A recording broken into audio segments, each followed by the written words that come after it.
Please work. Yes, it's working. Hello, everyone. How is it going? It's Shabir from Velo City, and welcome back to another Touhou Wednesday. Hello, hello, hello. How is everyone doing this fine Wednesday evening? Welcome to the stream. Welcome. Well, afternoon, actually. Good afternoon. How's it going? Welcome, welcome. Dash, hello. Zekam, hello. Kensuke, hello. Krim, hello. Hyperdimension, hello. Welcome, welcome, welcome. Kagura, how's it going? Soupy Soup, how's it going? Welcome to the stream. Dash, thank you for dropping by. Appreciate you guys big time. Alrighty, yo. I do. Crownless, welcome. No Sasano looks here, yeah? I shouldn't say that because we are going on to Twitch right after, so. Alright, guys, today is going to be an absolute doozy. What is that? 276 on the goal? God damn!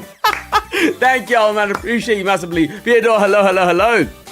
That is an unofficial. Yo, Space Marine, how's it going, man? That is a gate break and a bit. I'm forcing you to make a new resolution on the go. Bro, guys, look at this, man.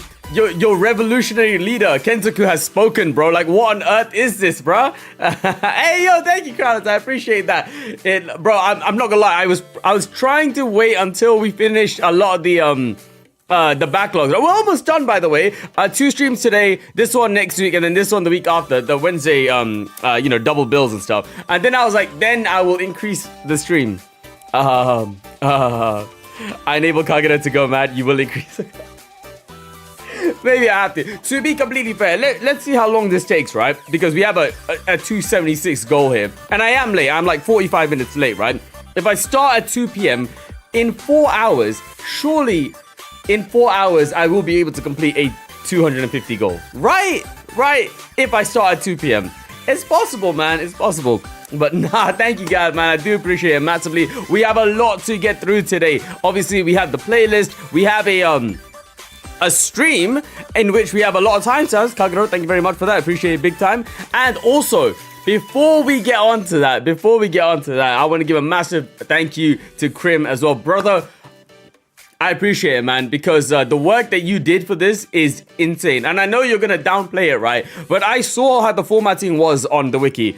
Is this right? You actually had to copy each individual line by line by line, and then insert it into a text document. If you did, which I think you did, that's insane, man. Oh my God, appreciate it massively. But we are going to be, I'm very excited for this, by the way. If I start, keyword. Hello there, Ninja, how's it going? If I start at 2 p.m. But I'll try, my resolve, man, Dash, I'm telling you, man, because now we are going to check out Perfect Memento in strict sense. And I did the same thing where I pasted in. Got you.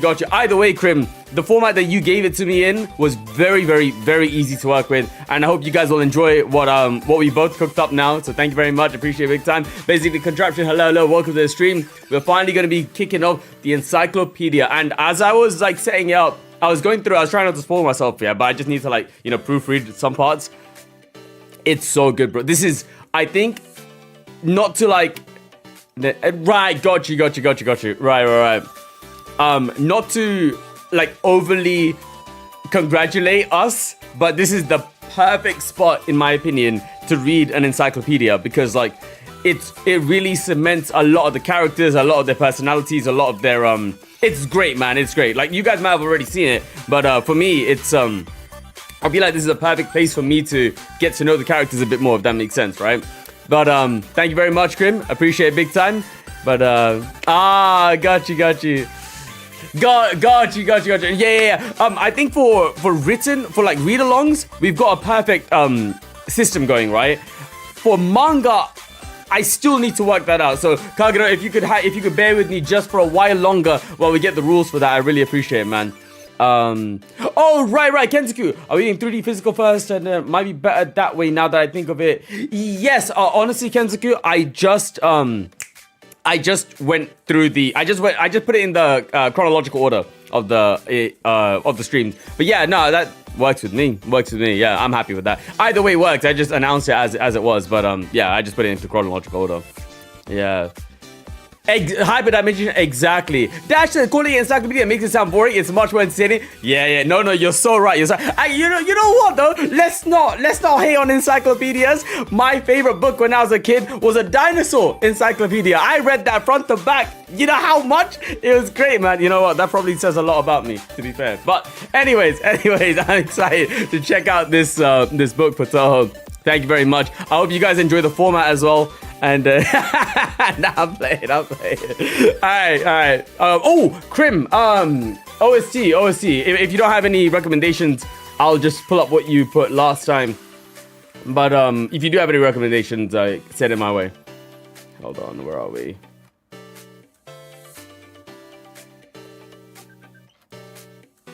All right, here we go. Yeah, I look forward to it. Just see these? Lovely.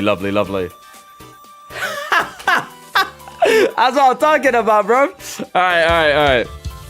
Here we go. Guys, give me your feedback on how the, the text quality and everything looks. So, we're going to be reading up to the end of the yokai section, actually. So, super excited for it. Yeah. Oh, yes.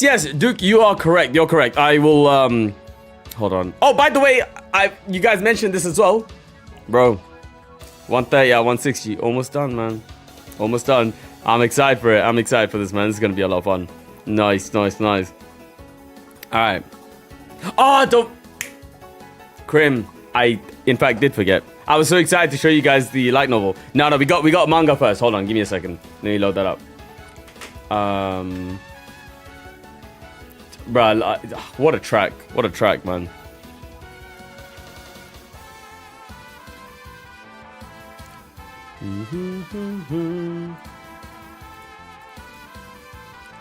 Alright, so I've been told that this is pretty much the intro manga to a perfect memento in strict sense that we're going to be reading. So there we go. Let's continue. Well, let's get started.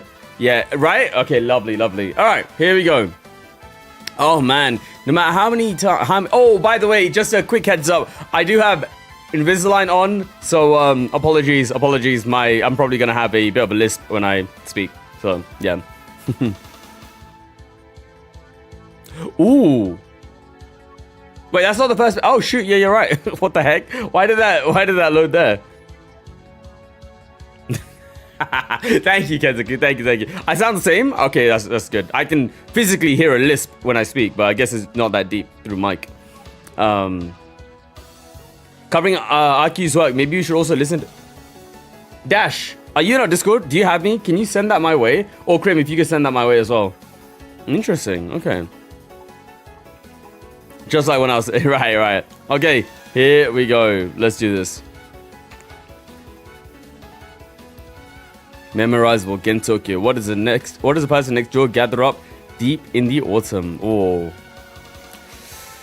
Oh man, no matter how many times I sweep away, there's no end to them. Why don't you just wait to sweep until they've all fallen? What do I do every day during cleaning time then? Well, bruh, Marisa without her hat is not Marisa, man. Well, I guess if you like it. But if you like it, at least look like you're having fun. Oof. It's an autumn of reading, but ooh, it is. But we're sitting here all bored. Why don't we go study for a while? What are we going to eat? Nobody said it's autumn of eating. Let's go have fun. Let's just go have fun.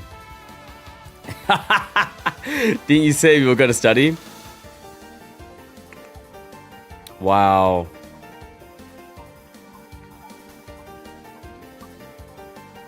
Hieda no Aku. Got you. So it's hers, yeah? Okay. Is it okay to write about an ice fairy like this? Even if it goes a little too far, she probably can't say anything about it. Well, she won't read this anyway. Okay, I was really able to make it sound cute. Even the pictures are a lot better than before. Lady Aki. Someone has come to see you, Lady Aki. Oh, I wonder who it is. She is a yokai, Lady Aki. Over there. Yukari, baby. Right, the author of the Encyclopedia. Okay. Oh, well, this is... Hello. Miss Yukari, isn't it? How do you do? How unusual for the supposed sage of the yokai to go out of her way to come see humans. I had even intended to go see you once it was complete. Oh, that's alright. After all, I haven't seen you since the birth of your 9th incarnation. In that sense, I suppose this is our first meeting, yes? I heard that you would be finishing the 9th Gensokyo Chronicle soon. How wonderful. I just came to extend my congratulations. Ah, thank you very much. Though, I hope you'll let me see it a bit before it's finished. Hey, you can't be publishing anything crazy, bro. Yes, of course. I'm sure that's why you came here in the first place. This way. Wow. After all, I represent Gentokyo's reality. It wouldn't do for a memory not to match reality. Perhaps you let me make some changes to this edition of the Chronicle. This is the Hieda mansion, isn't it? Do you know someone in the Hieda family? Nope, this is my first time here. You know, they say this Hieda family has a huge reference of Gentokyo called the Gentokyo Chronicle. It sounds like it'll be open to the public soon. Today we've come to get a sneak peek before that happened. Can't I just wait until it's released? Not that I can't, I just won't. So, why are you here, Raymond? It's a norm of exercise. Well, it's a Hakure Shrine Maiden. And you come with a friend? Yep, I'm the friend. Who are you? I'm the 9th child of Mier Hieda no Akyu, the head of this house. I said something slightly Akyu-related as a remaster. Oh, okay, gotcha. You know what? If it's just one song, I think it suits... I think I probably should do it for the manga, at least. And then for the novel, I mean, for the actual reading. Oh, is it not? Oh, shoot. Okay, well, okay. All right. It's a fun. You sent one video, so I was like, okay, I guess it's not a playlist. Oh, right, it's a 5-hour, 48-minute video. Oh my god. All right. Shall I put this on then? I don't mind. Let's give it a shot. Why not? Why not? Yeah, let's go for it. Damn. Literally. Oh god, that's crazy.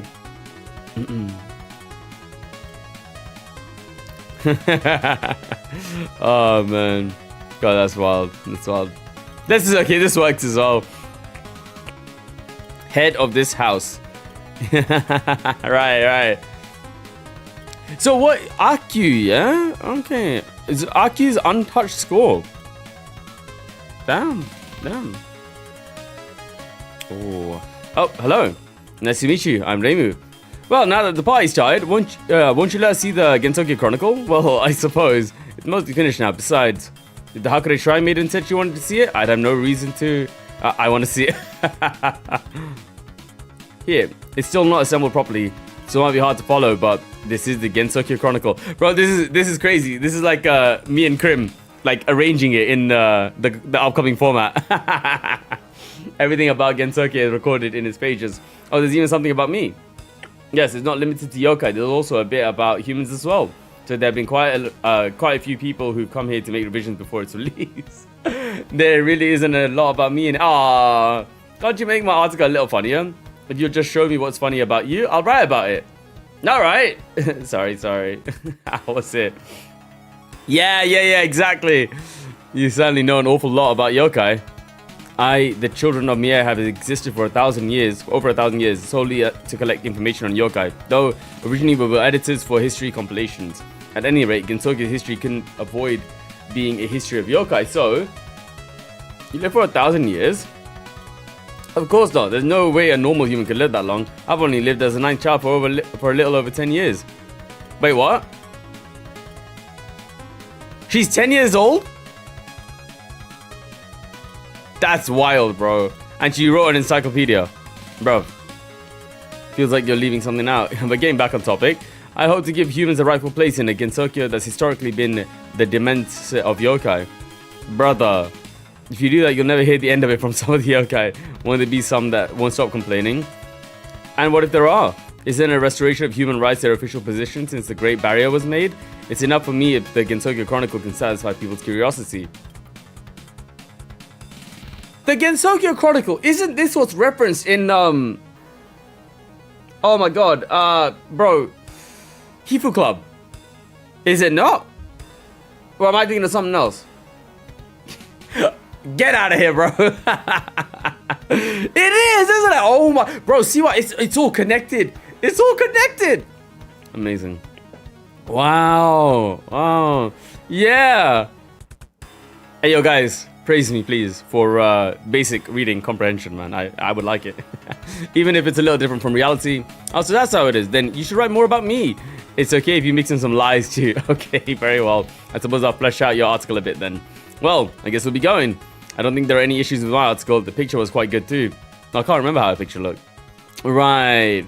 As long as I'm here as a ninth child, please feel free to visit anytime. The Hiera always welcomes the curious. Okay, bye. Ominous. Ominous. When I began the cycle of reincarnation over 1,000 years ago, I could have never imagined an era where yokai and human had become accustomed to each other. Perhaps it's just another future. Today, as a threat of an attack from the yokai has decreased, Gensokyo Chronicles is more like an advertisement for a different yokai. Perhaps that's just another ideal. Perhaps it's due to reincarnation, but I can't expect to live long in this body. Oh. Ah.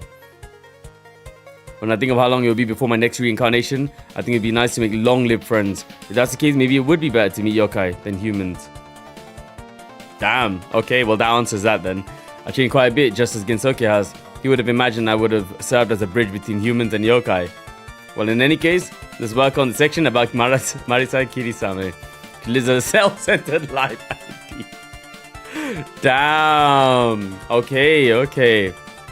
Gaku Animal Land. We came here to buy a cat. I'm Reimu. Reimu, this cat is fine too. How much is this? Well, it's pretty expensive. But since you're the Hakure Shrine Maiden, you must be getting a lot of donations. So it will be 10,000 yen. How's that free or I'll kill you? I'll do 10,000 yen. Well, I guess that's about 1,000. Wait, no, $100? Oh, not anymore, isn't it? Yeah. Oh, yeah. All right, 46 quid. Oh my god. The monkey paw curls, yeah. Just kick her ass and take the cat, Reimu. As she's one to do. All right. Crazy. All right. Here we go, guys. It is now time for Perfect Memento in strict sense. Let's continue. And yeah, thank you very much, crew. Appreciate it big time. And hope you guys enjoyed this format as well. Thank you. In Universe Encyclopedia, authored by Aki, who has her own bias and experience. It can be fun to imagine what events may have happened to get Aki to write about things the way she does. Yeah. Oh, yeah. Hyperdimension. We checked it out like a couple of days ago. Maybe it was yesterday. We're like, wait, what? Damn, it's completely changed now. Yeah. Right. Let's continue. Can you guys how's this? Yeah, how does this look? Right. Yeah. I like it. I like that though. It's cool, man. It's cool. A word of God, like a word of Zoom information. Yeah. How is it, man? How is it? Gray on dark gray is definitely a choice. To be fair, I do have different settings for it, but it's not exactly grey. Doesn't look grey there. It's more of a beige color. But maybe I'll just zoom in a bit. But it's also clickable too.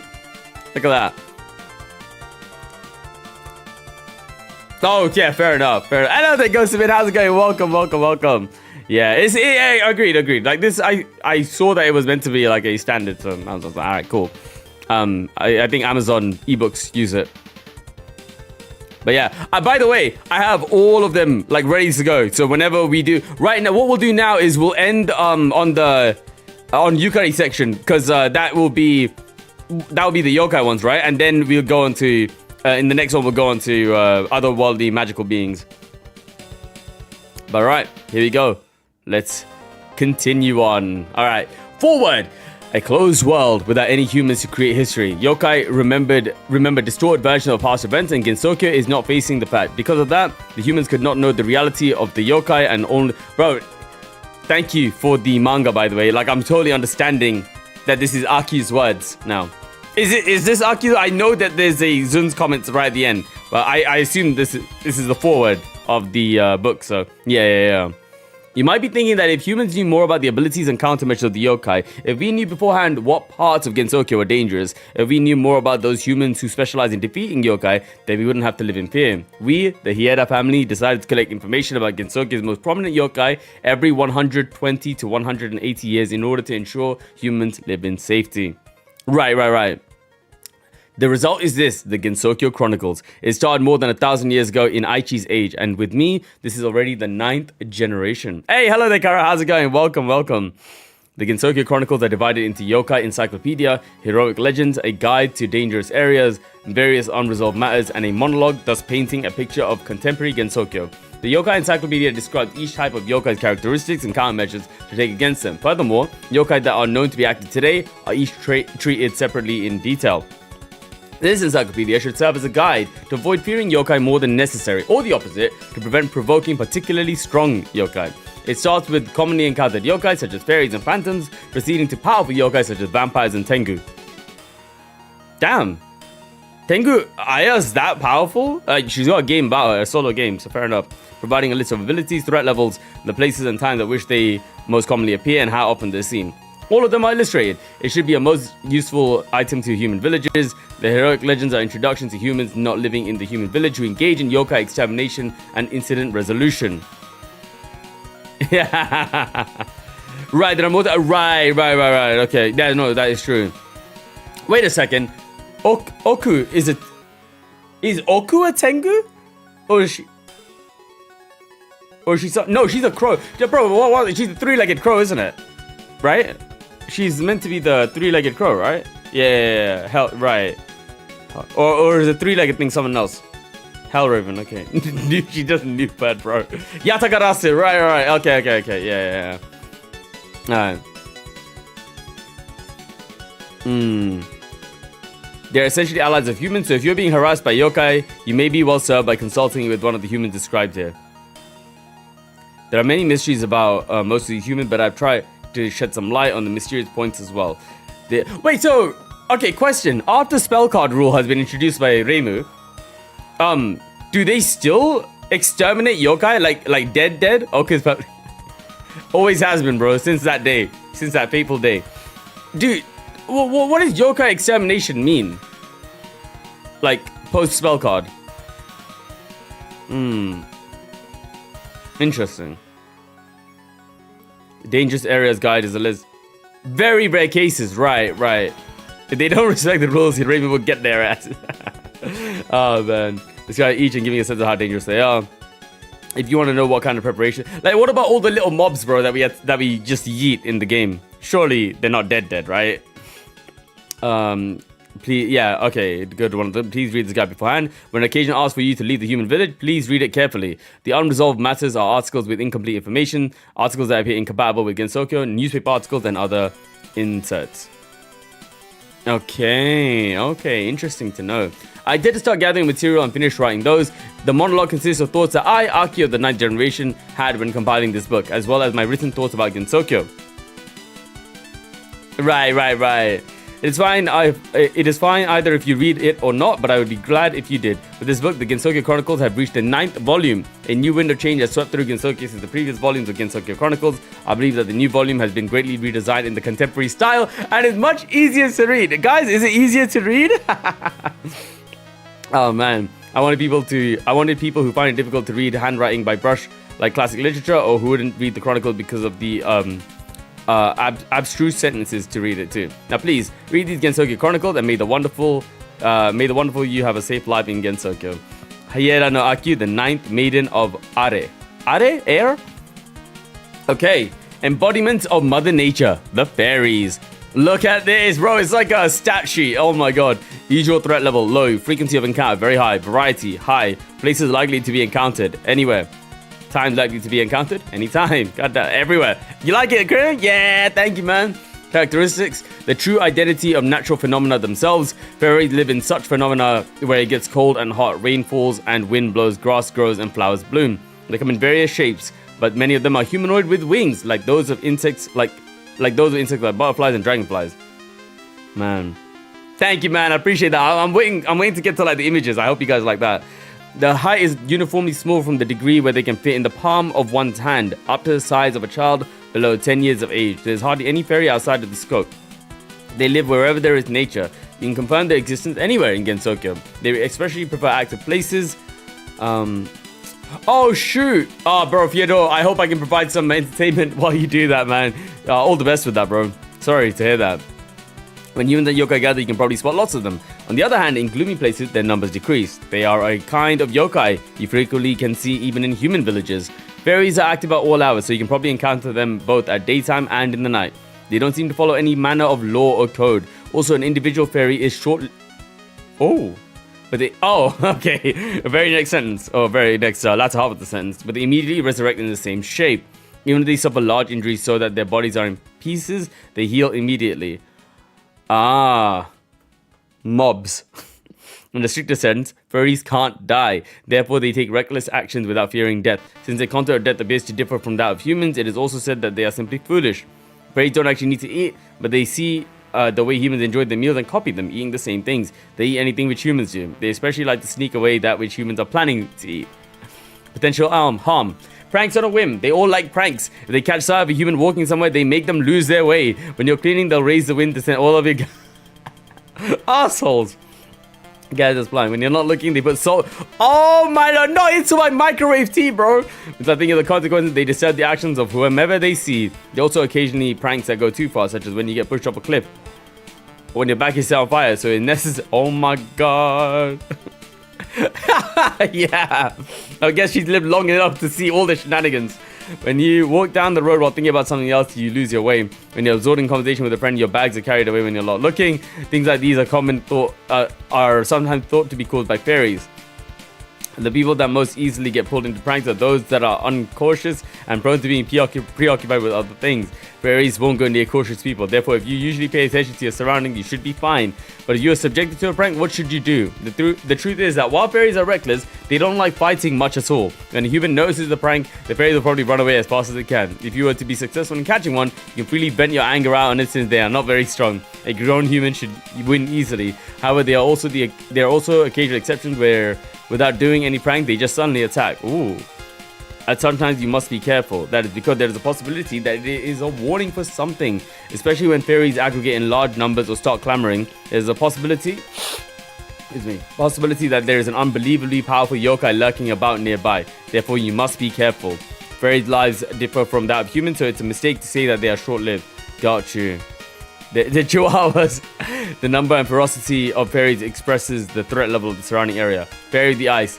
Cherno! Guys, what do you think? Image? It's nice, right? It's nice to be able to finally put image to face. I mean, face to name now. Alright, here we go. Yeah. All the fun in Touhou. Yeah, exactly. Right. Alright.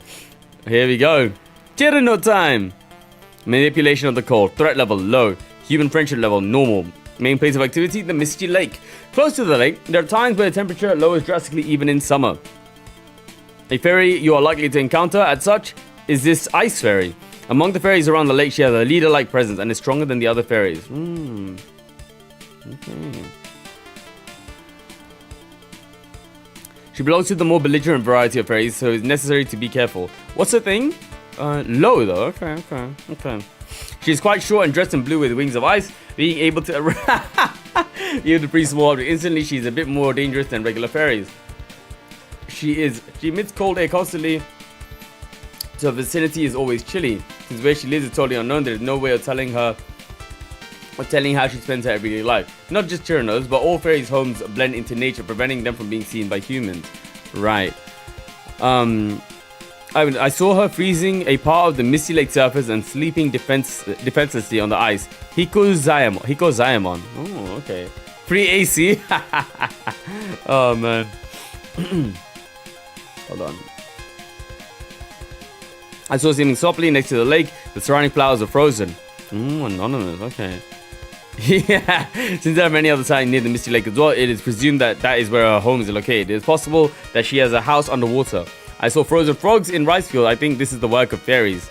An ominous prank. There's a little direct harm, but still, when I pulled in some fish from the Misty Lake, it was already frozen. That was a real surprise, but the fish kept a long time and it was delicious. Here I thought no humans had angler with a big appetite. Here I thought that no humans fished at the Misty Lake. There is a danger of other yokai appearing in that area, so inexperienced people will do best in not copying this example. If it suddenly gets cold, there is a possibility that the ice fairy is nearby. At such times, you should be obedient and flee, or look for the shape of a fairy. Fairies usually do nothing and keep their distances when they understand that they are noticed. Since Cherno is easily noticed, I assume that as long as one is not very careless, there's little risk of being injured. Still, if you are to pass through a place where she seems to be around, what's the best way of doing it? She's weak against fire from torches and other objects too hot to touch. If you're holding a torch to start with, she probably won't go near. Since she can freeze things she touches instantly, refrain from touching her even if she sleeps. There is risk of frostbite. Bro, that sounds a bit dangerous, man. And this is threat level low? Damn. To a regular human? Oh my god. If by any chance Chirino should attack, just start calmly talking about anything and ask her a riddle when she shows interest. When you do that, she'll start to think of an answer, giving you an opportunity to escape. No matter how simple the question, she can certainly not answer it. What's 9 plus 10? Really defensively, really sloppily. Alright, here we go. Lily White. Now this is good, man, because I don't know any of the fairies except Cherno. Yeah.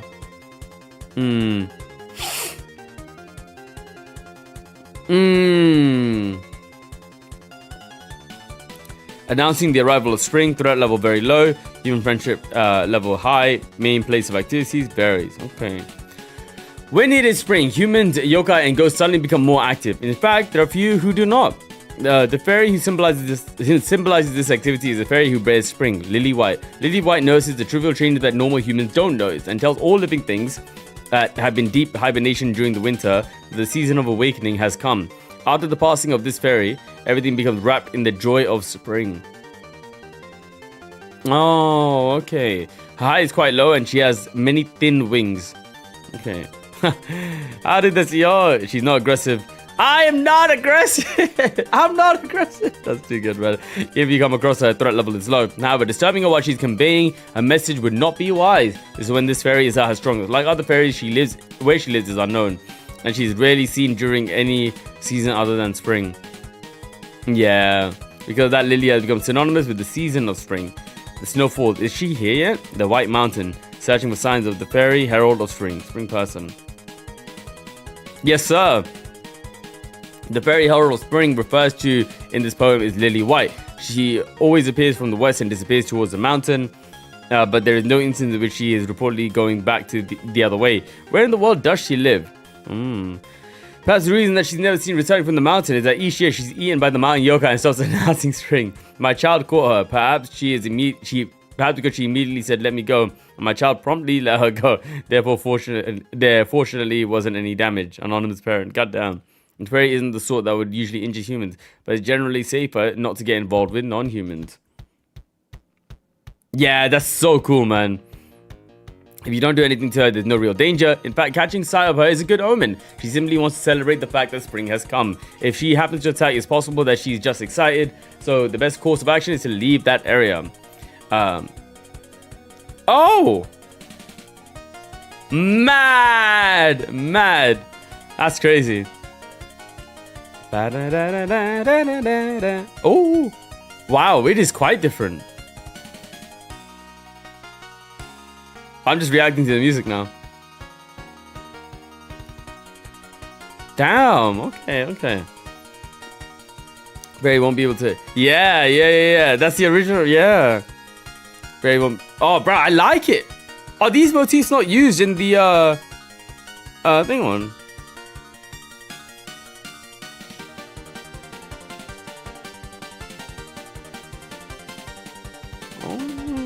Oh, okay. Yeah. Wow, interesting. Wow. Yeah. Straight. Yeah. Oh, right. It's very teasing. It feels like it's gonna go into the Astromeria record version, but okay. Alright, got you. Alright. Fairy won't be able to leave. Okay.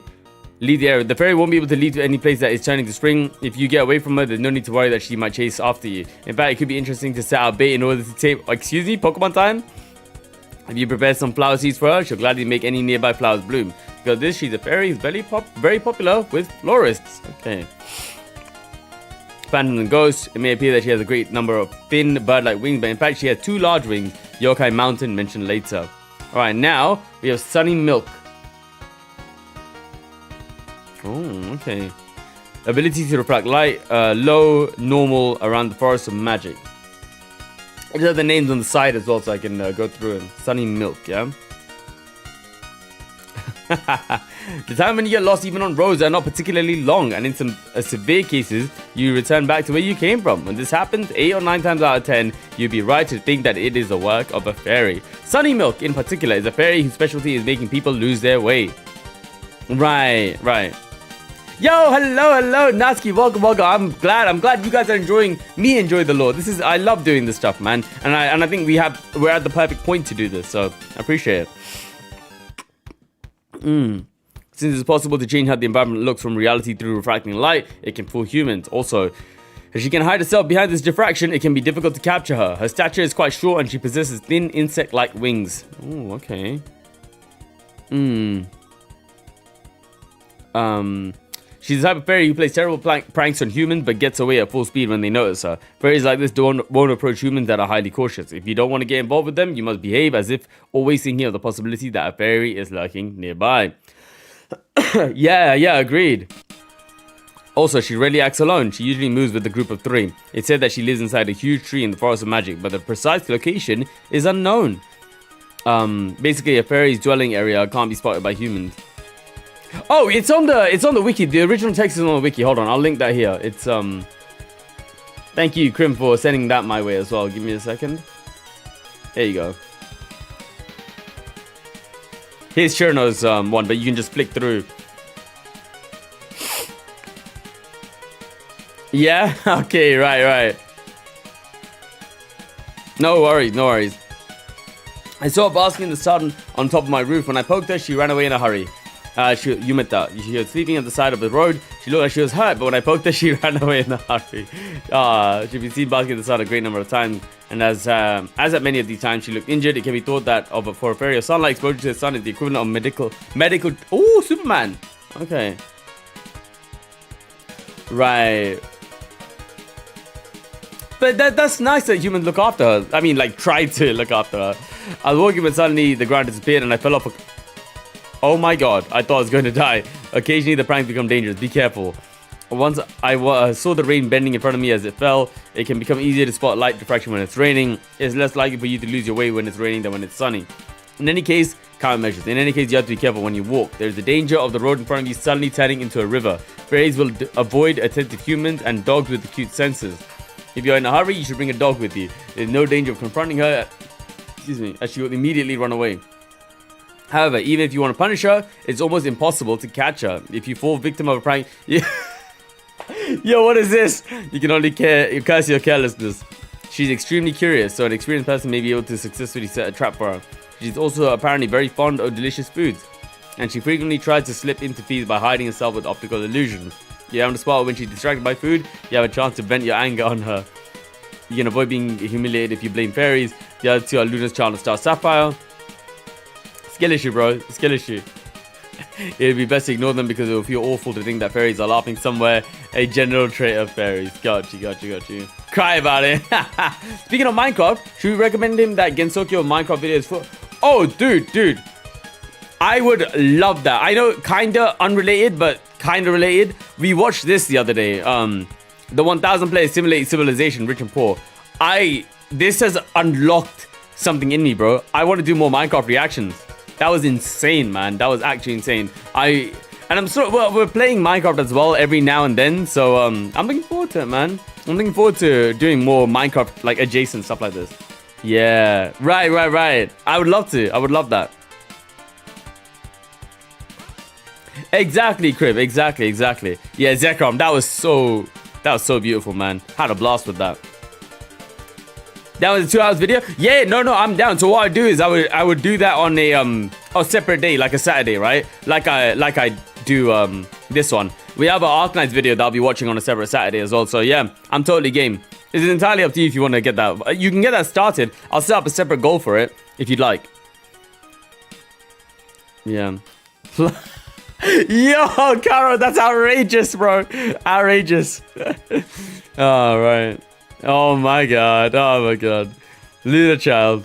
Ability to muffle sound. Extremely low. Average. Alright. I believe you might have had an experience in which during a windy day the wind sound suddenly vanished even though the wind hadn't stopped, and then soon after the sound came back again. When this happens 8 or 9 times out of 10, you'd be right to think that it's the work of a fairy. As always, man. Fairies are beings that can't harm nor benefit humans. Their pranks don't necessarily cause direct harm to people. Lunar Child has the ability to silence the sound herself.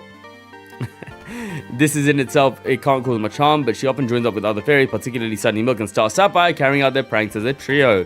Her stature is quite short, and she possesses thin insect-like wings. Out of the red, white, and blue trio fairy, oh my god, the Americans! The white one is Lunar Child. Out of the 3 fairies, she might be the dumbest. Oh my god, Aki. Or maybe she just relies too much in her abilities to make sound banners that she is often the only one who fails to escape. It seems that when her ability is used along with Sunny Milk's light diffraction, it can hide both form and sound, producing a truly fearsome stealthiness. But even so, they are fairies after all, not very smart. I often see her tripping while walking down the road. She's kind of dull. Even though she could walk without sound, she was tiptoeing. Yeah, right. One of the characteristics of stupidity. Frankly, you might not even... Oh my god, bro. Everyone is just roasting. Oh shit. I saw her flying around by herself in the middle of the night. She's marked by night, so that's when she's most frequently sighted. On top of that, she will begin to move independently of others. Maybe she's in a particularly unusual class of fairies. She steals a lot of coffee beans. I wonder what I could do about it. With no sound to expose them, it's difficult to guard your belongings from sneaking thieves. But countermeasures will be mentioned ahead. Even though she can cause little real damage, she basically acts with the other two. Excuse me. So the same countermeasure that I mentioned for Sunny Milk can be employed. Also, out of her solitary pranks, sneak thievery is often reported. To counteract this, the most reliable method is to always be making sound. When this fairy gets close to anywhere there is noise, you will know she is there because it will become silent. Therefore, that means she won't get caught if she doesn't use her ability, but being a fairy, she'll be unable to realize this. She has associated silencing her surroundings with her thefts. She won't think of doing it any other way. You can avoid worrying about about your hearing if you blame fairies. Sunny Milk is red, Star Sapphire is blue. These are the color of the clothes. Fairies who love coffee are rare. The preference of fairies are often the same as that of human children. Right. And now we have Star Sapphire. Ability to detect movement, threat level extremely low, average, around the forest of magic. Okay, here we go. Alright, nice.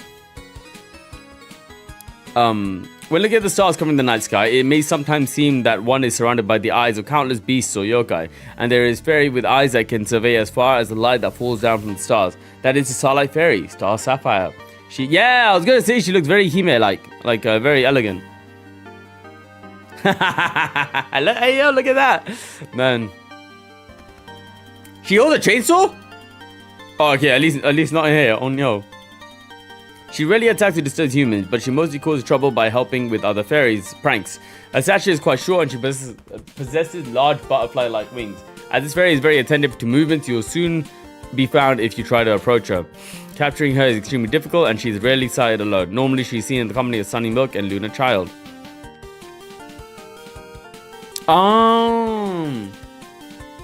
Really? Okay. I caught this huge butterfly in the birdwatering nest. Nets. She probably can't notice things that don't move. When she has butterfly wings, you could imagine her looking as if caught in a spider's web. I saw the ice fairy and the light fairies having a fight. The blue one was just looking and... Oh, okay. Right. It's that one. Okay. Fairies are very self-centered, so they easily come into conflict with each other.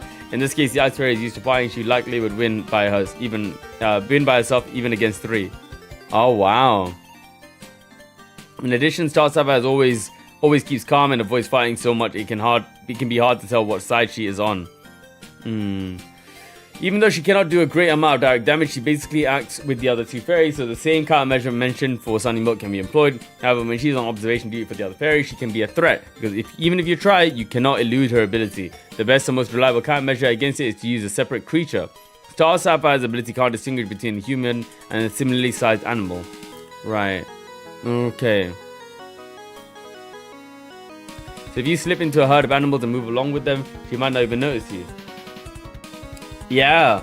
In fact, this could be an interesting game as well. By using animals as decoys, you can lure out Star Sapphire and the others and catch them at the same time. In other words, this would be fairy fishing. Right. Oh my god. The sunlight and the moonlight, one of the 3 troublesome fairies of light. When fairies start something, they can't think of anything else. If they start to fight, they won't pay any attention to their surroundings. So if you find them in the middle of a fight, you place bets on which one will win if you wish. Catch and release is good manners. Alright, and now we're going on to the embodiments of spirits. Phantoms. Usual threat level low. Frequency of encounter high. Variety high. Places likely to be encountered anywhere, times, anytime. Okay. Okay, phantoms are low, yeah? Fairy rage fate, man. They are the very spirits of animals or plants. Oh, okay. Able to convert what they see, hear, touch, or taste into thoughts. It can be said that they are like sense converters. Having no physical body, no specific form, they are similar to air. They can pass through any obstacle and they can change their shape at will. They're often confused with ghosts, which are always the embodiments of the deceased. But phantoms are not necessarily the spirits of the deceased. Some are even born. Oh. But what is this? What do I know this one? Is this the theme that they used for against Phantasm? Possibly? Oh, it's Reimu's theme? Okay. Where else is this? That little motif. No, it's flipping heck, bro. It's Reimu. Reimu. Oh man. Osara Reimu. One of them. It's in there. Yeah. Okay, beautiful, man.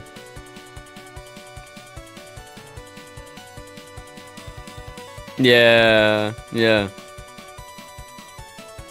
Some even born as phantoms, so they remain so until they dissipate into nothing.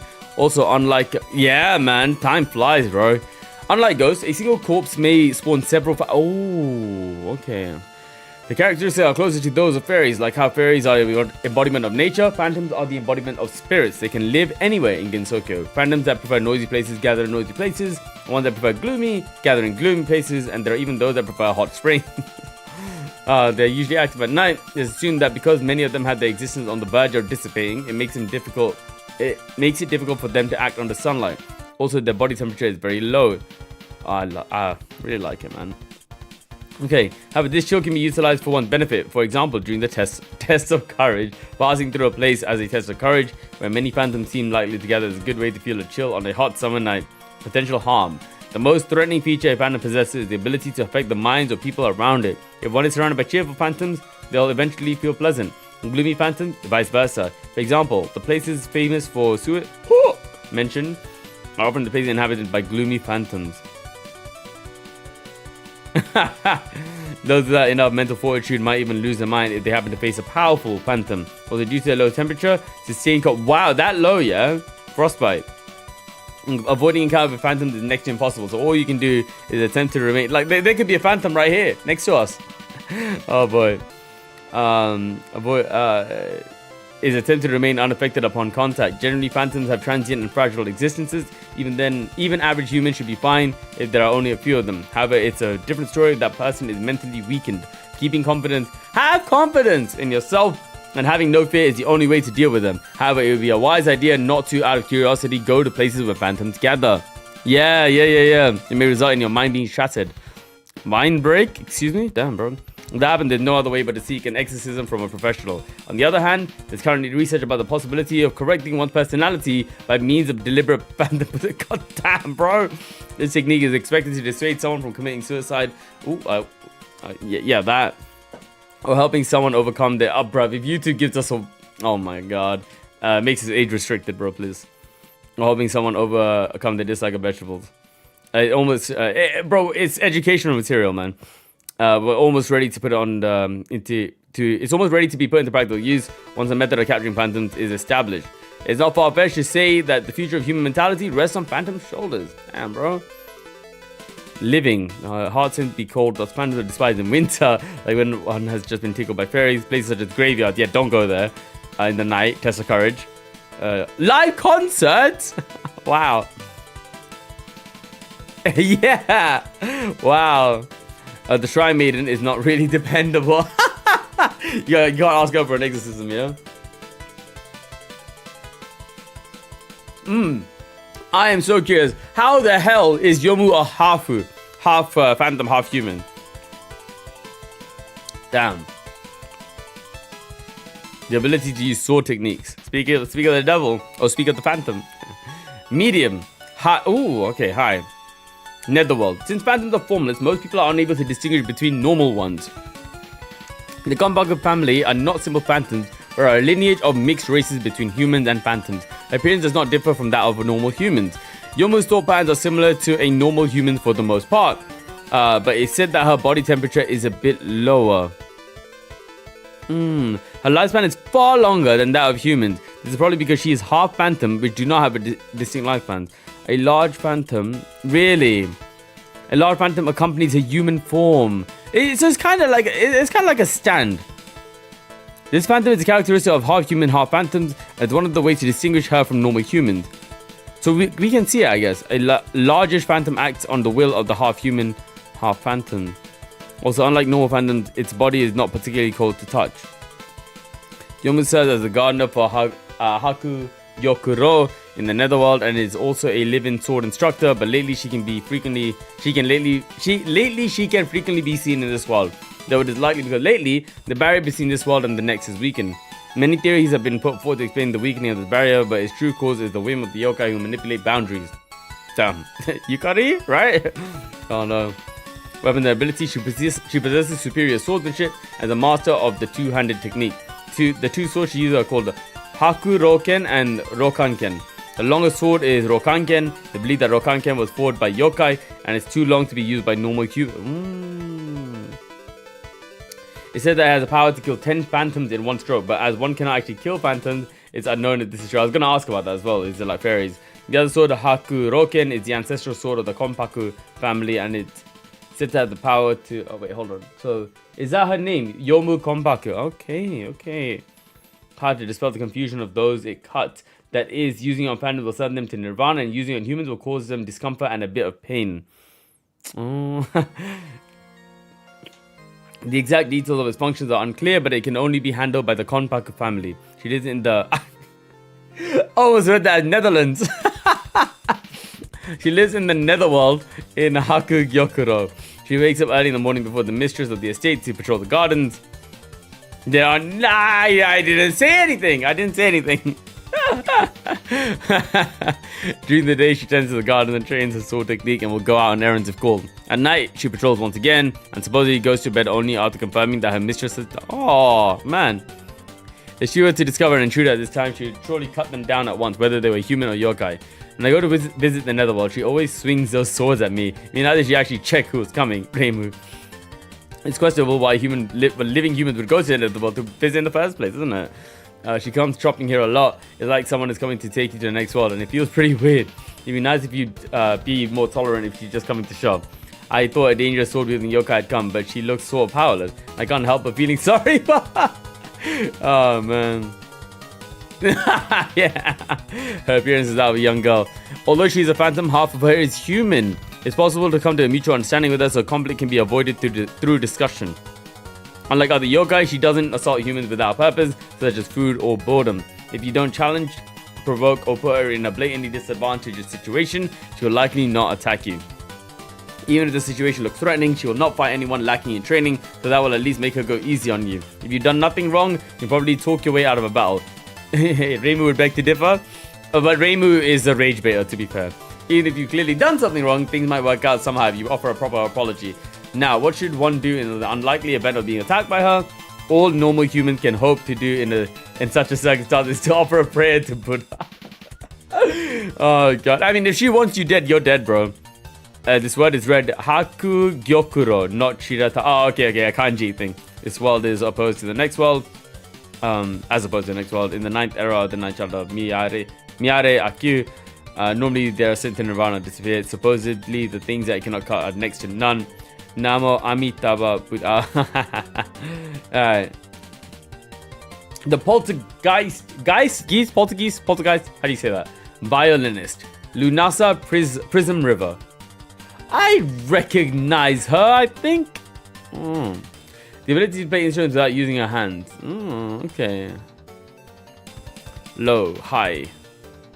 Festival ground, okay. Technically speaking, poltergeists are not phantom, but there are no other appropriate classifications for them, so they're described here. Okay. The Prism River Ensemble is a so-called phantom ensemble that are often called to perform at events such as yokai parties. Oh, really? Okay, okay. Wow, okay. They're famous for playing vigorous songs with strong rhythm, so they are the most well-known band in Gensokyo. Okay. Damn. Ensemble is composed of 3 Poltergeist sisters. Lunasa is the oldest of 3 and excels at the violin. She appears to be the leader of the Prism River Ensemble. Her height is around that of a teenage human girl. Her appearance does not differ significantly from a human's. Her violin is said to be the phantom of an instrument that would outclass even a Stradivarius, but it's unknown whether this is true or not. In any case, it's a phantom. Another word for poltergeists are noisy spirits. They are spirits which are able to make sounds. Oh. Oh, is it? Oh. Ooh, it's a German word, is it? Okay. Ah, I see, I see. Since they perceived by the spirit and not the ears, even beings without bodies can enjoy them. At the same time, humans should be careful that its effect doesn't overwhelm them. She's a very collected person, but she is reticent and glum. The sound she creates calms the spirits. People who are overtly influenced by a sound will lose all motivation and become depressed. Oh my god. She's said to live in a ruined western mansion a bit farther from the lake than the Scarlet Devil Manor. Oh, you won't see the sisters even if you set foot inside. However, it's said that you will hear the sounds of their practicing. Some that I happen to come across the yokai party, but I'll end up joining in and give them a better judgment once I hear the Prism River's music playing. Humans should be able to join as well, as long as the yokai is still in the middle of the party. How can we call the Prism River Ensemble to perform at an event? They have a fan club! Number 5! Member number 5. I'm unlocked by going to the ruined Western Mansion and making a request. The Liga is pretty gloomy, so I don't really like her. She's inhuman, so something horrible might happen to you if you say that. Don't hate. Oh, man.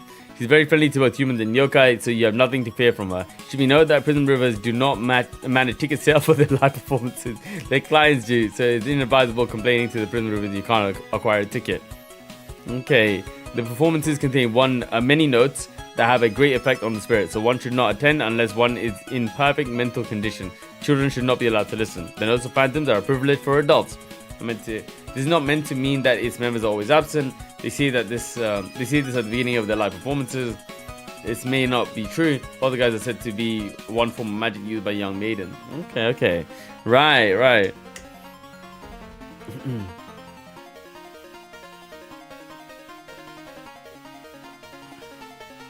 Yeah, exactly.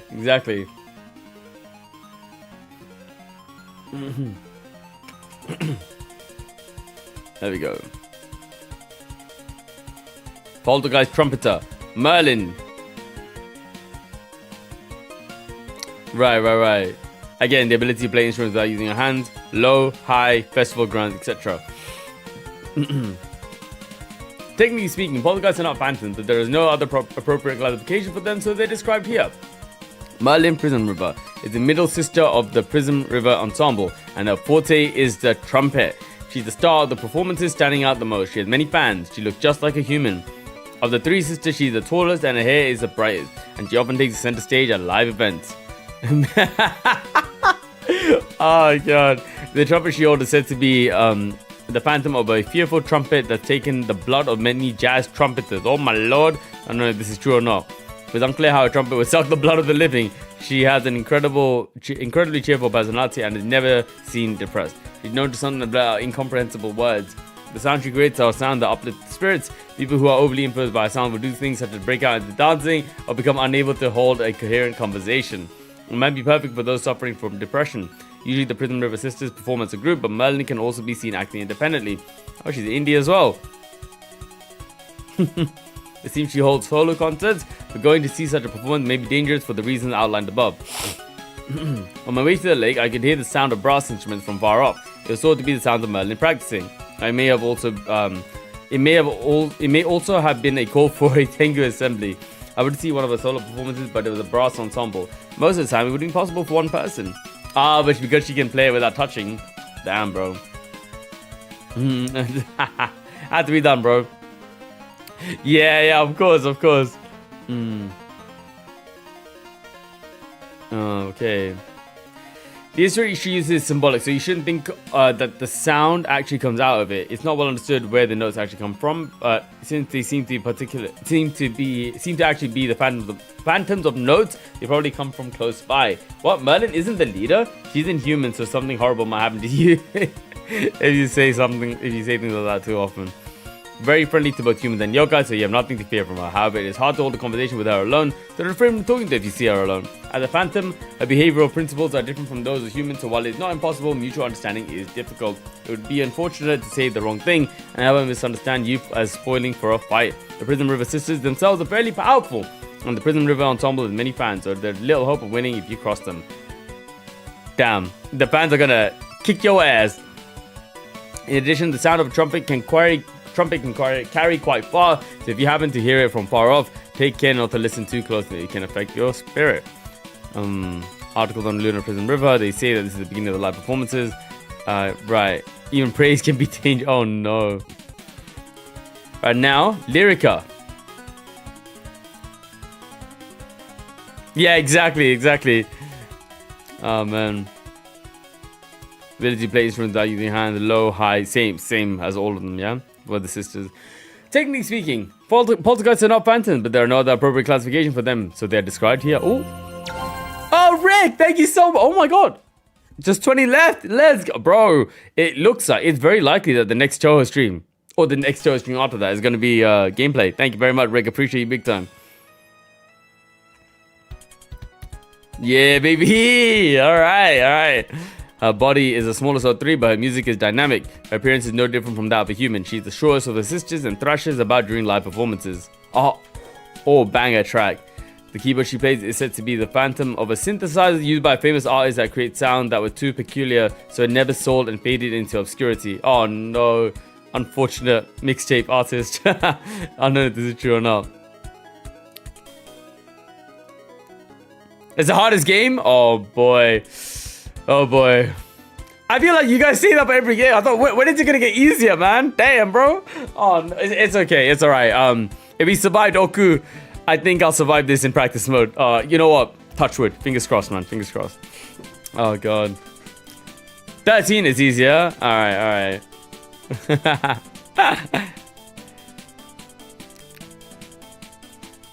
Oh, yeah? I'd want to finish this first before starting the game. Okay, yeah, no, we can take that as well. Right. Okay, I look forward to it, man. I'm very excited for it, especially now that I have the controls like down. I'm happy with my dead zones. I'm happy with the L1, R2 like control settings and everything as well. So yeah, I look forward to it. All right, thank you, man. I appreciate you guys big time. Okay, her personality is the most human-like among the sisters, so she's easy to converse with. However, she does have a slight worldly side to her. The sounds she creates are sounds that don't exist in the present world. Oh, yeah, true. Well, that is a different story. Her sounds are the sort of sound that one can't imagine where they come from or how they're created. Rather than the phantom notes, one might see they're illusionary notes. Compared to her sister's sound, they are unlike anything heard before. Well, it makes sense with synth, I guess. If they don't resonate with the mind and spirit, they are heard normally with the ears.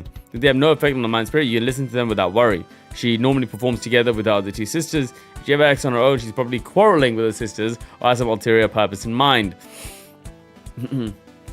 She's so small, it's hard to see her performances. But hang in there, Lyrica. She's small, but the instruments are large, so she really doesn't stand out. Hang in there. Lyrica ever gonna hold a solo concert? Number one. I can't answer that. But I never heard of her doing so. The other sisters are fine, but that Lyrica is a cheat. Her instruments can't be doing that. Oh my. The keyboard that somehow creates strange noises. Nobody understands how it works, but that's how phantoms are. She's friendly to both humans and yokai, so you have nothing to fear from her. You probably will never come across her on her own, but mutual understanding shouldn't be difficult, so you can avoid any danger by talking to her. Also, poltergeists can't just sit still quietly, so even if they're carrying on or talking incessantly, they're not necessarily angry. Just settle down and cope with it. If you happen to cross her through some off chance, the best thing to do is retreat and run as if death itself. That escalated quickly. Oh my lord. Right. What the heck? Lunar Prison River, Phantom or not, body is a body. Wow. They see this at the beginning of the live performances. Okay. Oh, it's yokai time now. The uncontrollable and reckless mystical power. Yokai. Threat level varies. Frequency of encounter varies. Variety, very high. Places to be encountered, anywhere, times, anytime. Okay, here we go, man. This is where the fun begins. Characteristics. Wait, is that a joke or is this a Jonas Brothers kind of joke? Oh, man. Many type of yokai with extremely varied powers. Some races have a great number. Wait, actually? Oh, wow. No, not the fourth non-band member. Oh, no. I'll categorize understanding, while others can be few as a single member. They actually... Was? Oh, no. What? Why was? These unique yokai are not called by whatever individual species they are, but simply yokai. Many of the yokai in Gensokyo fall into this yokai section. Rarely, if ever, is there any commonality in their appearance, ability, character, danger levels, or times and places of activity.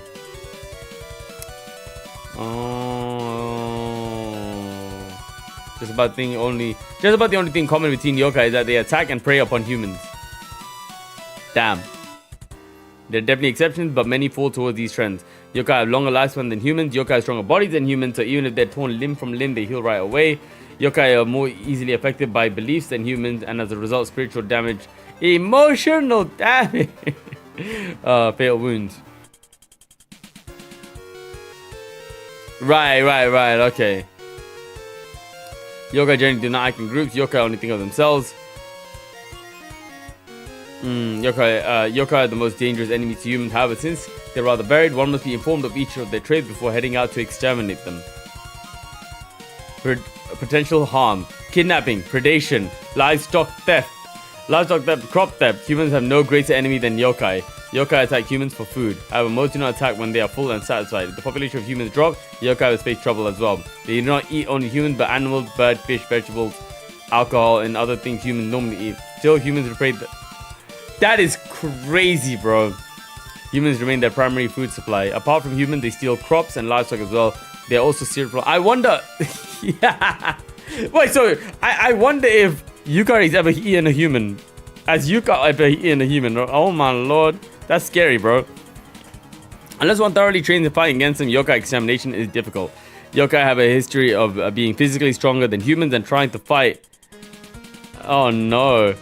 In which way? As much as I like to think the other way, bro. I'm not. I mean the actual nom nom nom way. Right. It's better to be safe than sorry.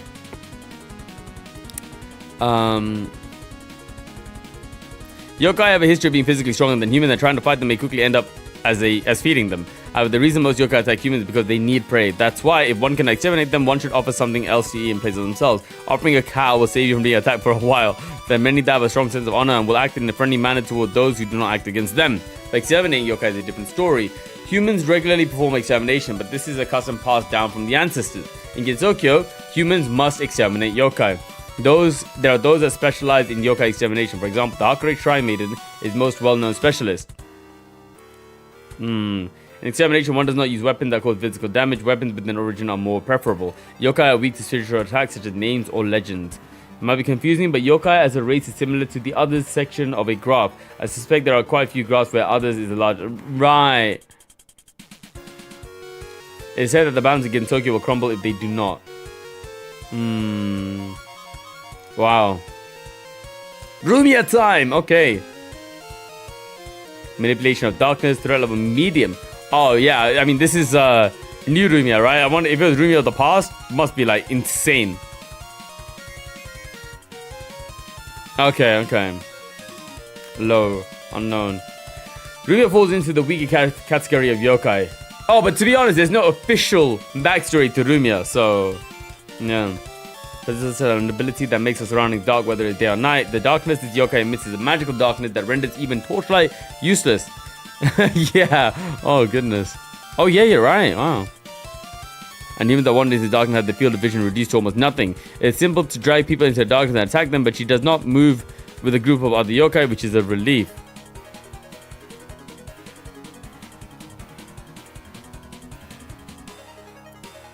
Right.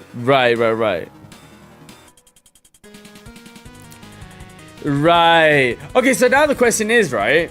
Are humans willingly staying in Gensokyo? Do they know about the outside world? Are they trapped in Gensokyo? Damn. Isn't it kind of like a farm then? That's crazy. For yokai?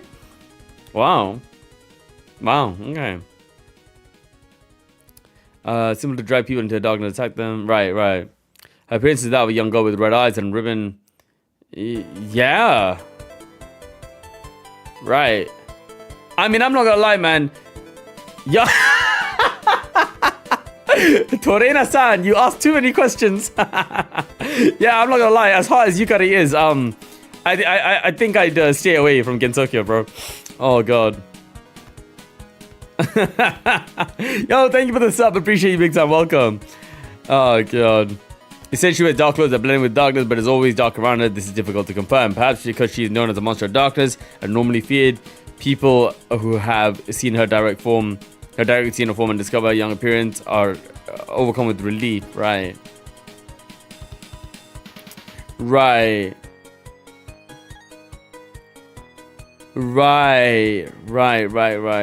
Because obviously Sanae got teleported into Gensokyo, right? But she also time traveled as well, right? Right? If I'm not mistaken. So her one was a bit of a different situation. But I guess even time works differently. There was no time travel. Oh.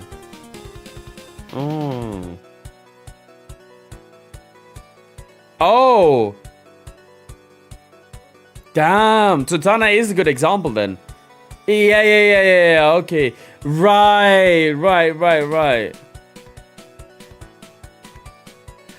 Oh no. Rick, goddamn. Ay. Remember the other stream, on the other stream, talking about being a Sakai into the game. Always play something else after the play. Jeremiah, I'm telling you, man. As much as I was speaking, Jeremiah. Speaking of which, yo, dude, guys, look what I got, man. Look at this incredible fan art by Jeremiah, my guy. I appreciate this big time. You guys do know, unfortunately, I'm very prone to getting ill, but I now have Miko looking after me. Maybe I do like Gensokyo, bro. Maybe I do like Gensokyo. Jeremiah, thank you so much, man. I appreciate you big time. This is so freaking cute, bro. I love it. Oh my god. You guys, man. Sick bit, unfortunately, is real, man. Oh god. Oh, by the way, Krim, speaking of art, you'll be happy to know that the highlights for the gameplay are coming out soon, man. They're coming out soon, which means your art for the thumbnails will also be up as well. So very excited for that. Very excited. So thank you for that, man. Guys, Krim also cooked with some beautiful art as well, which you guys will be seeing in the thumbnails as well. Yeah. We must all do our best not to be forgotten or it's off to Kentucky. Yeah. Oh, my lord, bro. Oh, god. I know, but now it most likely will be. You know what? Might make it line up with the next gaming one because that might, might be a good segue into that. But yeah, promo into that. Soon TM, man. Soon TM. It's possible that she covers herself in darkness to hide her appearance. Also said that ability to manipulate darkness is only a supporting ability, and she uses her pure power to attack humans. Oh, okay. Since she looks like what she looks like, you cannot tell if she's really strong or not, but it isn't possible to fight against her in the darkness. Not being able to see a way out is frightening. Oh, Hikozaemon! We know that name! I saw a large blob of darkness heading towards the forest. It was scary. A large blob of darkness believed to be this yokai. You must not approach it. Then the large cloud of darkness bumped into a tree and it looked like it stopped moving for a bit. But it came towards me, so I ran away. She most likely bumped into a tree. Perhaps she could not see see outside the darkness either. I was too slow in escaping and got caught in the dark, but I didn't encounter the yokai and slipped right through. Yeah. Even if a human enters the darkness, the yokai inside might not notice. If that is the case, she most likely cannot see in the darkness she produces. Oh. The human power cannot compare to a yokai in the first place. It would be impossible to put up a fight within darkness that renders even torchlight useless. The best way to deal with this would be to not enter the darkness unless you are very confident in your abilities. You should also avoid visiting places where the moonlight doesn't shine at night. Rumia may be lacking there. Rarely there are cases of people who have run into Rumia while she was not emitting darkness. This one was on the night of a new moon. This seems to be the most common time when Rumia, for some reason, does not use her powers and witness reports floods in. There aren't many who have exchanged words with her, but it is doubtful you'll be able to talk with her. Probably dangerous to attempt a conversation. Huh. A blob of darkness suddenly becoming amusing. But she really is stupid, bumping into trees, man. Even though she looks young, she eats human. Bro, just dropping that like that, man. Oh my god. Yokai of Winter. Letty White Rock. Wow. Manipulation of chill, medium, low. Okay. Right. Bro, that is scary, man. Being a regular, like, an NPC in Gensokyo, you could get eaten. Damn, you meet a cute girl, you could get eaten, bro. That's wild.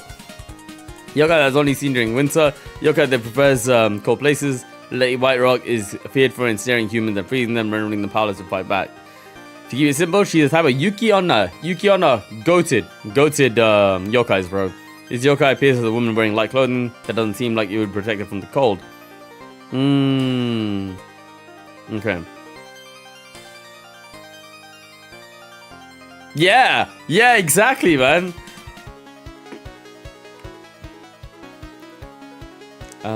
She usually appears during chilly days, though it's unknown whether the chilliness is due to her appearance instead.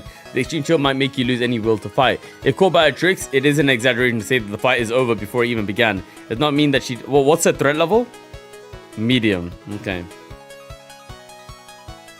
Does not mean that she directly makes the wind blow and so forth, but since she can enhance the winter that exists within nature, she can exhibit ridiculous powers which seem impossible for one yokai. Just how we like it, bro. We like older women. Despite being controlled by nature, her power is extremely strong. But after causing a thorough riot during winter, she suddenly disappears when spring comes. It seems she hides somewhere until the next winter. I only see her on cold days, probably because of such reason this yokai does not leave a good impression. When there's a snowstorm outside, I can't go outside because I'm afraid she might appear. However, my house is safe because it has good heating. I would advise that people go out only on clear days during winter if possible. However, if you shut yourself up in your house for a long time, there's snow piled up on the roof will cause your house to collapse with the wet. To be fair, right? Say I was a yokai writing a book on humans for yokai. I would say stay away from the USA, bro. So it depends, you know, like, yeah, yokai can eat people, but there's certain places in the world that you probably wouldn't want to go either. So so it's not that deep. I don't think it's that deep. There are all kinds of yokai. Sure, some of them want to eat you, but you know, America exists as well. So that's fair enough. Oh man. Oh, divide, right? Okay. Fair enough, man. Fair enough. You know, it's totally not cope because I want a yokai wifey, man. I'm just saying. But Miko is a human anyway, though, so it's fine. Right. You shut yourself up in the snow pile. Right.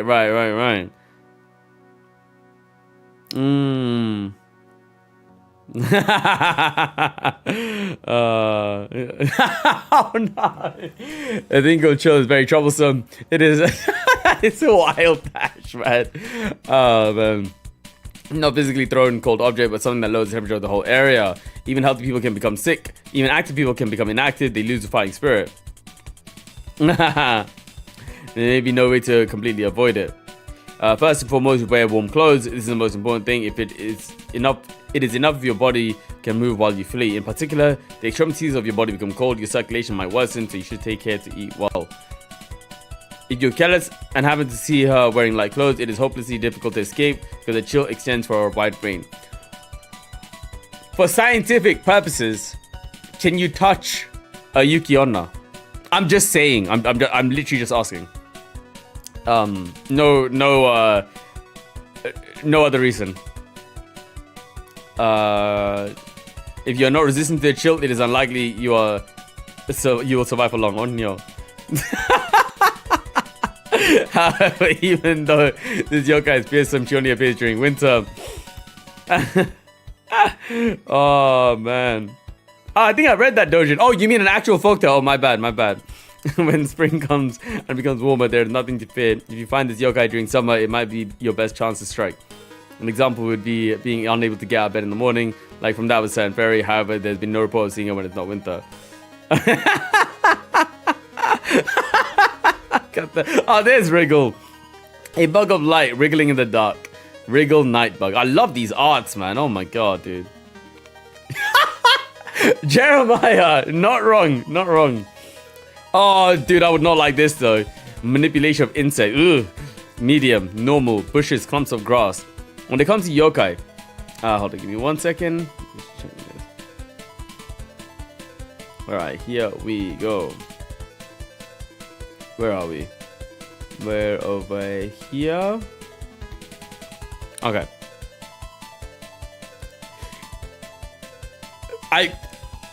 Okay, if this is a spoiler, don't answer it. I wonder if we get to meet any in Touhou. Or if I know any already. Interesting. Okay, when it comes to yokai, humans find unpleasant. Wriggle. Everyone just hate bugs, bro. Half yokais, half humans. Yeah. Oh my god, that's crazy. That's crazy. And so why she considered unpleasant? She always appears with a large number of bugs and control. Oh, Kane. Oh, right. Yeah, bro, see, this is what I mean. I love that we're starting to consolidate all of this. Oh, Rinosuke is one as well. Oh, mad, bro. Okay. Tomba is +2 in advantage, but bugs are a -4. So heavy. I agree. Right. Okay. Oh, I look forward to actually like reading about them in this encyclopedia then, bro. Oh my lord! Imagine being simultaneously attacked by centipedes, caterpillars. I think I'd rather be eaten by Rumia, bro. Makes your hair stand on it. Agreed. Yokai appears similar as a small human child. Fortunately, she doesn't look completely like a bug. She only has the antenna and wing, but other than that, she doesn't look any different from a human. Wriggle is a bug yokai, but to be exact, she's a firefly yokai. Okay. Fireflies, unlike most bugs, are popular with humans. Right. Oh, that's crazy, man. Oh, really? Man. In addition, fireflies are similarly quite popular with humans, so it's easy for them to become yokai. Long ago, bug yokai were equal to Oni and Tengu in terms of inspiring fear, but lately they've lost that prestige. Okay. The fact that this bug yokai who could be the bug... I'm not gonna... Yo, Hashim, how's it going, man? Welcome. I'm not gonna lie to you. I've seen more hot and attractive Onis than I have seen them being depicted as, like, scary by today. So, yeah. I don't think Onis... When I think of an Oni, I think of... Damn, she a baddie, bro. What can I say, man? The reason why bugs has radically declined needs to be investigated. people are looting the bug yokai, bro. Yeah. I lifted up a big stone and there was a whole bunch of bugs under it. It was gross. There may not have been much to do with this yokai, but technically a report regarding bugs. Clump of centipedes under the overhang of my roof. I wish they'd go. May not have much to do with it. Bro, this bugs blame Wriggle, bro. The cave cricket in my back door. I hate those things. This has nothing to do with this yokai. The thing that makes bugs frightening is their number. Individually, they don't have much power, but when they come in large groups, they are hard to deal with. It's particularly true for bugs such as hornets. While killing 1 or 2 means nothing, if they land 1 sting, it can kill a human. Oh my god. Suika, I would say. For now. Yo, Hashem, I don't know what you're talking about, bro. Oh god. I refute that. No, you know what? With chess. Oh man. Most effective countermeasure is building a fire and using fumigation in order to keep bugs away from a large area. Also, they generally weak to the cold. They're active from spring through fall, but they almost never show up during winter. Although control of bugs is frightening, there isn't much that is dreadful about facing Wriggle Nightbug herself. If you're trying to exterminate yokai, your best bet is to go after this yokai during winter when she's alone. Also, among the bugs that this yokai uses, the one you need to be most careful of are the harvest mites. Harvest mites are devil bugs that can't be seen by human eye, and you don't even notice that you've been bitten. Later, small black mites will appear, but by then it's too late. You'll probably get a high fever and collapse, and are these real? Bloody hell, bro. There's no... What? No effective treatment. Wriggle doesn't seem to have any bug there and yet looks highly confident. That is when she's most dangerous. She could have harvest mice lurking around her. What the hell, man? Light needs to take on human shape in order to make it difficult for humans to exterminate her. Recently, there's also a convenient chemical known as insecticide, or maybe fleas. Wow. Wow, bro. Yeah, literally. No, not wrong, man. Not wrong. Okay. Night Sparrow, okay. Mystia Lorelei. Bewilderment with her song. Medium. Poor. Roads at night. Ah, man. There are relatively many yokai who use songs or cries to bewilder humans on dark roads or in deserted forests at night. Mystia Lorelei is one of them.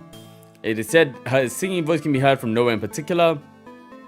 Oh my god, man. Without a visible source, and while one is taken by that song, they lose their way and are attacked by yokai. She's not often seen during the day, and there are very few eyewitness reports, but it's said that she is a humanoid yokai with large wings. Mystia's songs are unexpectedly vibrant and have an energy that would not normally be expected from yokai. Because of this, she's popular amongst young people. On the other hand, amongst the elder song yokai, they say today's young yokai are just loud as... Ah, man. They're the same everywhere. Across generations, across...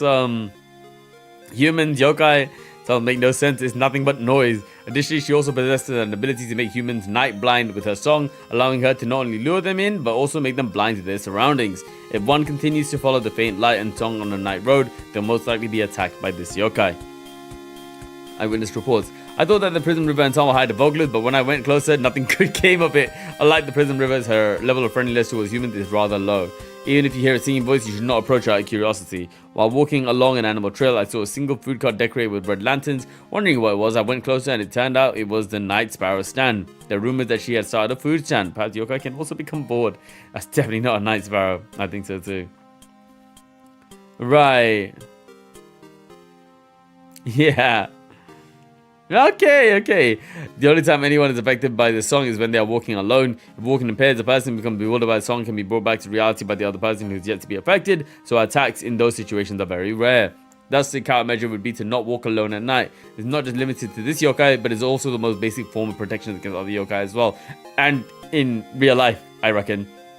How does one deal with becoming night blind? Eating lamprey is good for that. If you eat something every day, your eyesight will gradually improve. What must one do to exterminate this yokai? Since there is little chance of defeating her at night, you must resort to doing it during the day. But since she hides during the day, that is not a simple task.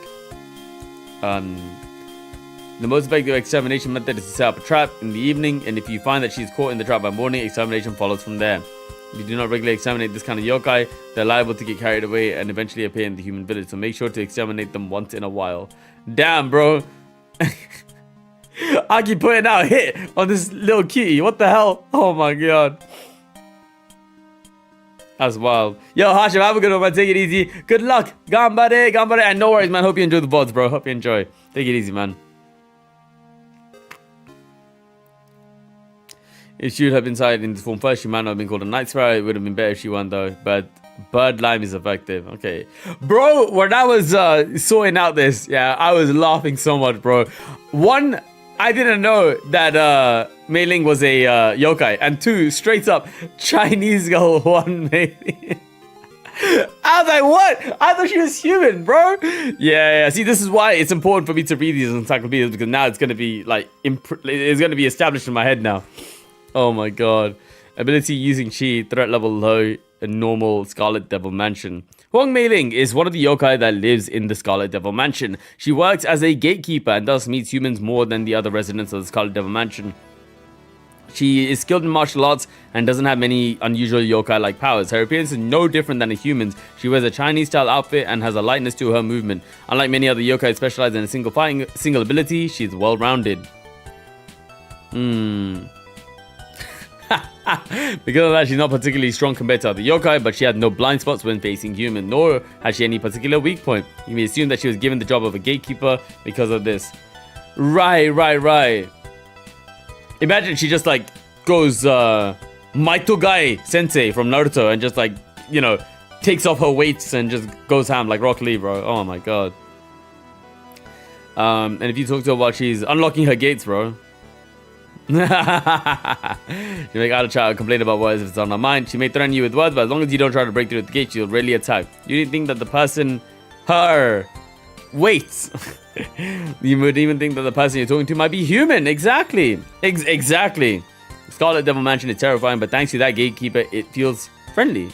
Even so, the fact that terrifying yokai live inside doesn't change. In the morning when I looked towards the Scarlet Devil Mansion, I saw the gatekeeper dancing a strange slow dance. It most likely Tai Chi Chuan. You must not disturb her. When I passed the Scarlet Devil Mansion at noon, I saw that the gatekeeper was sleeping. She's most likely having a siesta. You must not disturb her. Perhaps since her meals are provided by the Scarlet Devil Mansion, she isn't a yokai to be feared at all. As long as you don't provoke her, she isn't dangerous. You should refrain from breaking through the gate or sneaking through while she's sleeping. If you do, she will attack you without mercy. But even if that happens, if you immediately apologize and retreat, she won't pursue you. However, when it comes to extermination, things become extremely difficult. Just don't, I'd reckon. Yeah, exactly. As a master of martial arts, she is highly proficient in battle and doesn't have any apparent weak points. Also, since she seldom moves from the Scarlet Devil Mansion, other yokai may come and support her. In order to exterminate her, the only way is to request a one-on-one battle with a time limit and win by overpowering her through a direct attack. In other words, she may be a good opponent to test your skills. The mansion where the devil lives, explained later. In reality, yokai helping up the yokai rare, most to snicker while watching the battle. Humans are at physical disadvantage against yokai, so a formal match is important. In fact, there is a constant stream of such challenges. It is said that the mistress of the Scarlet Devil Mansion enjoys watching these matches too. Oh, here we go. Medicine Melancholy. Little sweet poison. Alright. Manipulation of poison. High. Oh, sorry. Ability manipulation of poison. Threat level high. Yeah, she's just dangerous, bro. Human friendship level poor. Main phase of activity. Hill of the Nameless. Even though yokai have long lifespans, naturally new ones come into being as well. Medicine Melancholy is one of these newborn yokai. She was a discarded doll that over time changed into a yokai. Her form is out of a large doll used in ventriloquism. Oh my, okay. It is believed that the original doll from which she came was roughly that size. Even after becoming a yokai, her body is still that of a doll. It is believed that the ability to manipulate poison was naturally attained by being left on the Hill of the Nameless, where numerous lilies of the valley bloom for a long time. She puts poison in food. She uses poison to manipulate humans. She's a threat to humans that are easily. Everyone? No. Being a young yokai, experience and knowledge is overwhelmingly shallow. She possesses even less knowledge than humans. Because of this, whether she's dealing with humans or yokai, doesn't know the meaning of holding back. She also can't judge how strong her opponent is. Therefore, she is fearsome. Yeah, right. I thought I was a doll, but when I touched it, my skin became inflamed. Oh, I thought it was a doll. Merely touching it will have a negative effect on your body. Terrifying. The other day, the small yokai dropped by the village, but immediately ran away. Was that really a yokai? They thought that she had not seen a large number of humans. However, you must never chase after her. She may return to spread a poisonous fog over the village. I saw a small doll hopping happily at the Hill of the Nameless. I wonder if the poison from the flowers, they got to her. She gives the impression that she's defenseless, but that's just a result of her overly shallow experience as a yokai. Until she matures, it's best to avoid carelessly provoking her. Damn, bro. You know what? This one I might want to stay away from. This type of poison is completely unknown. There are many types of poison. Flowers poison, snakes poison, bees poison, spiders poison. Poison that can cause inflammation just by touching it, and poison that knocks you unconscious just by whiffing it. Because of that, if one is affected by poison, there's no definite treatment. You need the anti-poison, the antidote. You probably understand the true terror of poison when you confront this yokai. That being near her can mean being showered in a poison strong enough to intimidate even yokai. At this point is not the time to be thinking about fighting. Until this yokai develops mentally, refrain from exterminating her. Her current weak point is a shallow experience. She hates humans. Damn. But if you skillfully manage your words, you can deceive her easily. You can pretend to be human that hates humans. The strength of a poison is fearsome and can leave after effects. Poisons that remain latent for a long time can cause delayed effects, are dangerous. You must avoid fighting her at all costs. Damn, man. It is a hill that has no name, mentioned later. Drinking too much alcohol is a poison for the body. If you are pressured to over-imbibe alcohol, you need the courage to refuse, such as alcohol and nicotine. Okay. Yuka! Surely, she's got to be threat level, like, low, right? She won't go after humans willy-nilly, right? Let's see. Okay, very high. Oh my, worst. Yeah, no. To be fair, humans are probably the worst people when it comes to nature. So, yeah. It's fine, man. It's fine. I understand, man. It's not personal. I get it. She lives surrounded by flowers all year round, and if anyone disturbs her, be they yokai or human, she eliminates them with tremendous power no matter what. Damn, bro. Oh my god. Oh, right. Where all the NPC, where all the mobs are buried, yeah. She's the only one that's in worst. Oh my god, dude. Oh my god. Eliminates them with tremendous power. Oh my god. She's more like a manifestation of nature than a flower yokai. But unlike Fairies, she's far more dangerous than any of the yokai introduced so far. Guys, I can fix her, man. Question mark. Oh man. She's her first combat, merciless towards other creatures. She wears bright clothes and her appearance is no different from a human. The ability to manipulate flowers is something to the extent of being able to make flowers bloom, shift sunflowers to face towards the sun, or restore withered flowers. This ability is more of an extra. She possesses extremely high magical powers and physical abilities. A yokai like yokai. She can fix me, bro. No, I haven't. Oh, that sounds interesting. She doesn't feel an atom of fear when fighting humans or yokai and loves rubbing people the wrong way. Damn. Wow, man. As yokai live longer, they become less active. There are few that take the initiative to attack humans. It is said that this yokai has moved far from the flowers very often. Completely unrelated to her abilities, she uses her umbrella and scatters flower petals to perform graceful attacks. It is said that her umbrella is a special parasol that can largely cut ultraviolet rays and block rain as well. It can even block Danmaku. God damn, bro. Right. Rather than relying on Yoka's abilities or magic to perform spiritual attacks, she often performs overwhelmingly physical attacks. This class of yokai is not interested in us average humans, only paying attention to equally strong yokai or humans with special abilities. Right.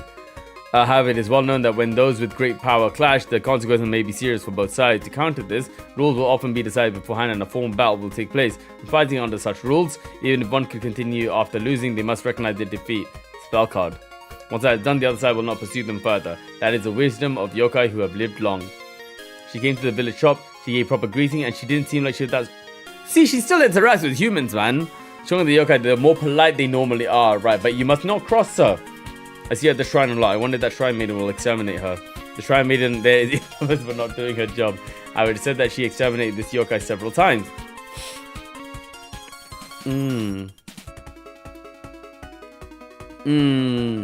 I saw her at the Garden of the Sun. Her smile was terrifying, so I immediately ran away. Stronger ones are usually smiling. There are no countermeasures. It's impossible for ordinary humans to exterminate her. They can only be vigilant. Luckily, she isn't interested in boarding battles, so as long as you don't attack her, set up a trap, or set her flower fields on fire, you should be fine. If you come across this yokai battling with someone else, do not get involved. However, these fights are based on certain rules, so as long as you do not disturb the fight, you should be polite. If you can keep your distance, it's also a good idea to watch. Battles between non-humans are full of breathtaking beauty. Ah, man, okay. I've been by the owner of Korindo, probably bogus established theory. Damn. Do not... I'm just saying. I think there's a chance you could potentially get on a good side. I'm just saying. I'm not putting it out there, bro. Oh, God. All right.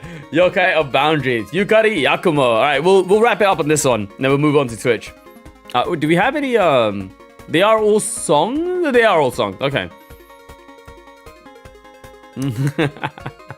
Bruh. Manipulation of boundaries. Unknown. Okay. Normal. Anywhere and everywhere. When talking about yokai like yokai, the first thing that comes to mind is probably Yukari Yakumo. To start with, she is a yokai that you do not want to deal with. Even besides the fundamental issue of the danger of her ability, this yokai will appear anywhere unexpectedly. A character is lacking in human compassion, and her behavioral principles are completely different from those of humans, to name a few of her issues.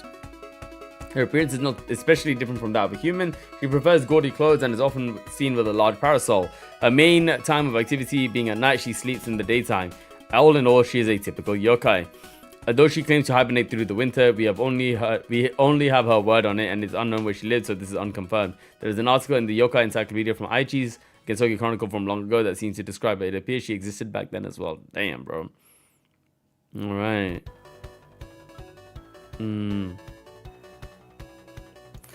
The ability to manipulate boundaries is a terrifying ability capable of fundamentally undermining reality. It goes without saying, but everything is built upon the existence of boundaries. If there's no water surface, there could be no lake. If there's no skyline, neither mountain nor sky could exist. Were it not for the Great Barrier, even Gensokyo itself wouldn't exist. If there were no boundaries, everything would probably exist as a single enormous object.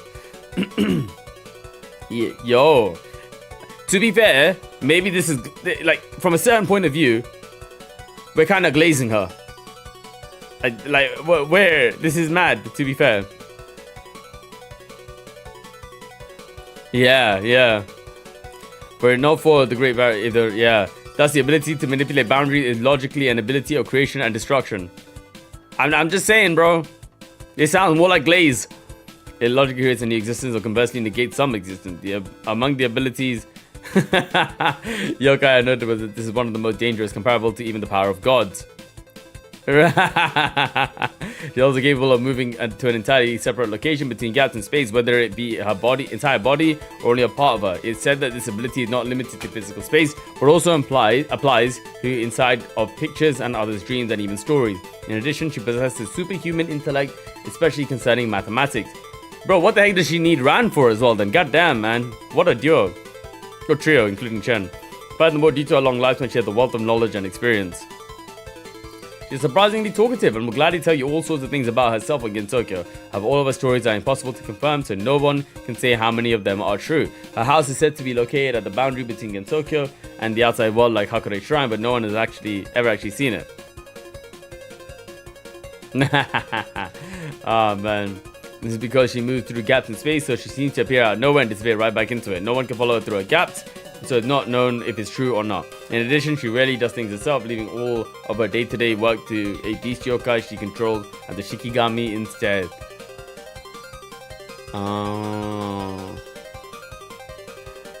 This Shikigami acts in her place while she is sleeping, particularly during the day or in winter. Also, she has friendships with many similarly long-lived yokai. Most of her friends are yokai of the strongest class, like Yuuka, Yuka is well known, Yuuka of the Netherworld, Suika, wow man, connection to Gensokyo. Gensokyo is isolated from the outside world by a large magical barrier. This barrier could be seen as the boundary separating the inside and outside.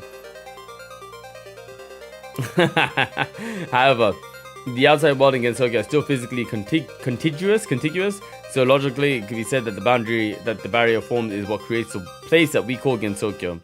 In other words, we could say that within the mere existence of the yokai or boundaries, it's possible for places like Gensokyo to be created and destroyed. Right. Oh my goodness. It could be claimed that the fact that a yokai or boundary lives somewhere unknown in Gensokyo, a land surrounded by an enormous boundary, implies that she must have some deep vital connection to its formation. Strangely. Right. Strangely, this yokai rarely attacks humans. A yokai that never attacks humans is not a yokai, so she must do somewhere. Okay. As she can freely visit the outside world, it's speculated that she attacks humans in the outside. Oh god, okay. Anecdotes about this yokai. The Genso Lunar War. This is a story from over 1,000 years ago. Oh, relevant, very relevant through us reading Cajun Lunatic Runagate. It is said that she once invaded the moon by modifying the boundary between truth and falsehood and plunging into the moon's reflection on the lake's surface. Exactly, hypo. Yo, when a guitarist loses its pick, Yukari took it. Loses its pick, yeah. Oh man. Oh my goodness. It's believed that because of that incident, yokai usually do not invade beyond the boundaries of their territory. The stories of this event are also what made her powers widely known among humans. Yokai Expansion Project, a story from over 500 years ago. The project refers to a plan designed and implemented by Yukari in order to restore power to the yokai of Gensokyo, who felt pressured by the increase in human population. Exactly, or exactly. Until then, Gensokyo was merely a spot deep in the mountains in the middle of nowhere, but she planned to create a boundary of illusion and reality around Gensokyo, logically creating a new world. By establishing Gensokyo as an illusionary world and the outside as the real world, the yokai weakened by the outside world would naturally flock to Gensokyo. This was truly unprecedented event. With this, it became the case that even yokai from outside of Japan immigrated to Gensokyo.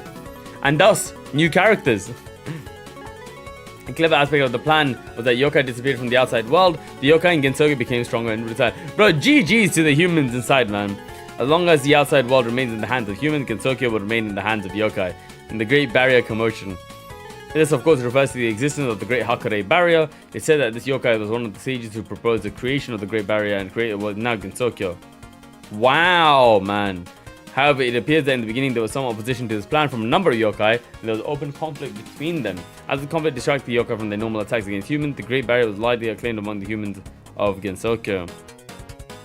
Yeah, eventually the word of the usefulness of the barrier circulated among the yokai, and there are scarcely any that oppose its existence now. Another, bro, she lived through a lot, man. The phantom commotion refers to the weakening of the boundary between the netherworld and the world of the living. Which has made it easy for the respective denizens of each to cross through it. It is obviously the doings of this yokai. Since this was the act of a wise yokai, it's possible there were some extraordinary benefits to yokai society in doing this. As this is an ongoing incident, the matter remains unresolved. Sometimes my food disappears right out from under my nose. I wish she'd stop.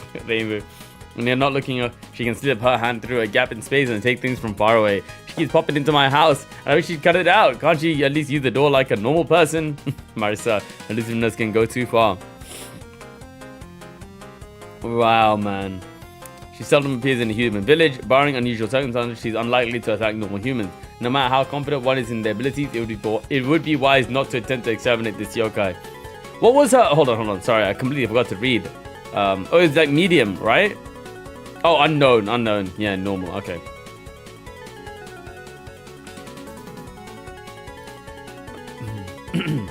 Yeah.